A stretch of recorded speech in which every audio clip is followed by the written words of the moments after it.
चार या विषयावर आणि आपल्याला मार्गदर्शन करतायत डॉक्टर विनीता केळकर. नमस्कार doctor. Sorry doctor Vinita Ketkar.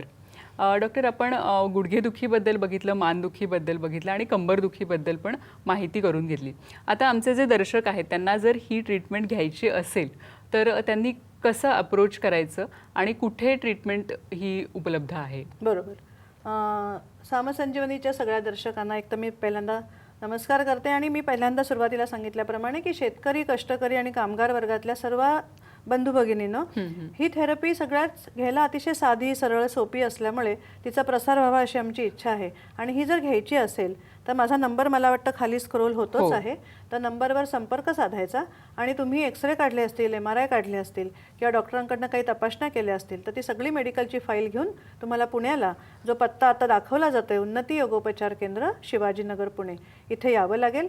तिथे प्रत्येक पेशंटला मी तपासते, त्याचे सगळे रिपोर्ट्स बघते आणि मग आपण ही थेरपी सुरू करतो. पण जर काही रिपोर्ट्स नसतील तर रिपोर्ट्स करून यायचं का तुम्ही सांगाल नंतर त्यांना? नाही, पेशंट आम्ही आधी तपासतो आणि तपासल्यानंतर ज्या आवश्यक चाचण्या किंवा तपासण्या आहेत त्या आपण सांगतो आणि मग ते आपण करून घेतो. बरोबर आहे. यामध्ये पेशंट्सला तपासणं ही मला वाटतं खूप महत्त्वाची गोष्ट आहे. तर आपण बाकीच्या ज्या थेरपीज बघतो किंवा पॅथीज बघतो तर त्याच्यामध्ये जनरली काही दुखणं असेल तर औषधोपचार दिले जातात, औषधं प्रिस्क्राईब केली जातात. तर ह्या योगोपचार पद्धतीमध्ये तुम्ही औषधं पण सांगता का पेशंट्सना? नाही, आमच्याकडे जेव्हा पेशंट येतो तेव्हा तो औषधं घेऊन कंटाळलेला असतो, त्यामुळे तो म्हणतो औषधं सोडून बोला. त्यामुळे औषधं देण्याचा प्रश्न येतच नाही. तर पेशंटचा तपासून तुम्ही म्हणाल्याप्रमाणे सगळ्यात महत्त्वाचं पेशंटनं तपासावं लागतं. आणि गुडघेदुखीच्या बाबतीमध्ये आत्ता जसं आपण बाक बघितला की विशिष्ट दिशेने पावलं वळली गेलीत का किंवा गुडघ्यामध्ये अंतर आलंय का, पेशंट चालतो कसा, उठतो कसा, बसतो कसा, हे कंबरदुखी, मानदुखीच्या पेशंटमध्ये सुद्धा खूप महत्त्वाचं आहे. मान स्टिफ किती झाली आहे, त्याचं पूर्ण पोश्चर कसं बदललं आहे, तर हे बघून मग आम्ही आवश्यक त्या तपासण्या सांगतो आणि त्या तपासण्या करून ते रिपोर्ट बघून मग आपण थेरपी सुरू करतो. अच्छा, मग थेरपीसाठी तुमच्या सेंटरमध्येच यावं लागतं? हो, शिवाजीनगरला जो पत्ता आता दाखवला जातोय उन्नती योगोपचार केंद्राचा, तिथे येऊन कमीत कमी एक आठवडा, आता एक महिना सुद्धा राहणं बाहेरगावच्या पेशंटना शक्य होत नाही, मग त्यांना आम्ही सांगतो की तुम्ही ठीक आहे एक आठवडा या आणि त्यामध्ये घरी करण्याचे व्यायाम शिकून घ्या. म्हणजे अशा वेळेला रोप आणि बेल्ट उपचार पद्धतीबरोबरच घरी करण्याचे जे व्यायाम आहेत जे सोपे सोपे आहेत आणि योगासनावर आधारित आहेत हे अतिशय महत्त्वाचे ठरतात. आणि काही सोपे सोपे बेल्ट आम्ही शिकवतो, ते बांधून मग पेशंटना बऱ्यापैकी आराम पडू शकतो. अच्छा, म्हणजे सेंटरमध्ये तुम्ही व्यायाम शिकवता आणि त्यानंतर घरी जाऊन पेशंट्सनी ते कंटिन्युअसली करायचे असतात. बरं, असं काही आहे का की कुठल्या पेशंट्सनी ही थेरपी घेऊ नये? काही कॉन्ट्रा इंडिकेशन्स आहेत? हो, बरोबर. गुडघेदुखीच्या बाबतीमध्ये काही कॉन्ट्रा इंडिकेशन नाहीये, पण तरी सुद्धा मी तुम्हाला म्हटलं की ही गुडघेदुखी, कंबरदुखी आणि मानदुखी जेव्हा आपण म्हणतोय तर ह्याची सुरुवातच डायग्नोसिसनी होते. म्हणजे कंबरदुखी आणि मानदुखीच्या मध्ये डायग्नोसिस काय आहे तर सर्व्हायकल आणि लंबर स्पॉन्डिलोसिस. कारण मानदुखी आणि कंबरदुखीची अनेक कारणं आहेत, पण त्यातला डिजेनरेटिव्ह डिसीज म्हणजे याला आपण म्हणतो झीज होणारा विकार हा स्पॉन्डिलोसिस आहे. तो डायग्नोसिस होणं महत्त्वाचं आहे, त्यामुळे त्या केसेसच आपण ह्याने ट्रीटमेंट देऊ शकतो.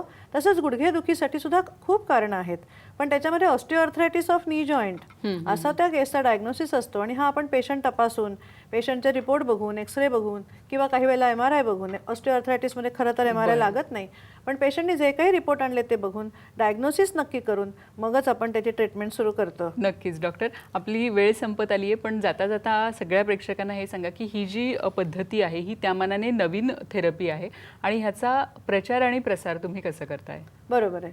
तर ह्याचा प्रचार आणि प्रसार मी म्हटल्याप्रमाणे की समाजाच्या सगळ्या घटकांना ही माहिती व्हायला हवी, ह्यासाठी आपण गेले 10 वर्ष उन्नती योगोपचार केंद्रामध्ये 2 कोर्सेस घेतोय. एक पहिला आहे योग शिक्षक कोर्स आणि दुसरा आहे वैद्यकीय योगोपचार अभ्यासक्रम.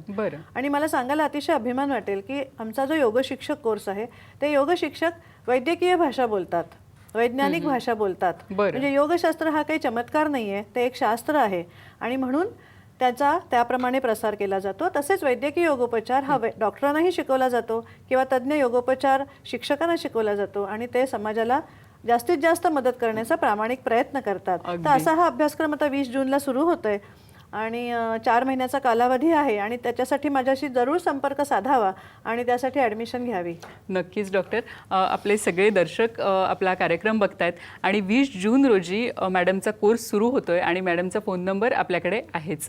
मला वाटतं डॉक्टर तुम्ही इथे आलात आणि खूप छान माहिती आमच्या सगळ्या दर्शकांना काही नवीन माहिती मिळाली. साम संजीवनीच्या संपूर्ण टीमतर्फे मी आपली मनपूर्वक आभारी आहे. दर्शक हो, नवीन कार्यक्रमात नवीन विषयासह लवकर भेटणारच आहोत. साम संजीवनी पहा, आरोग्य संपन्न रहा. नमस्कार.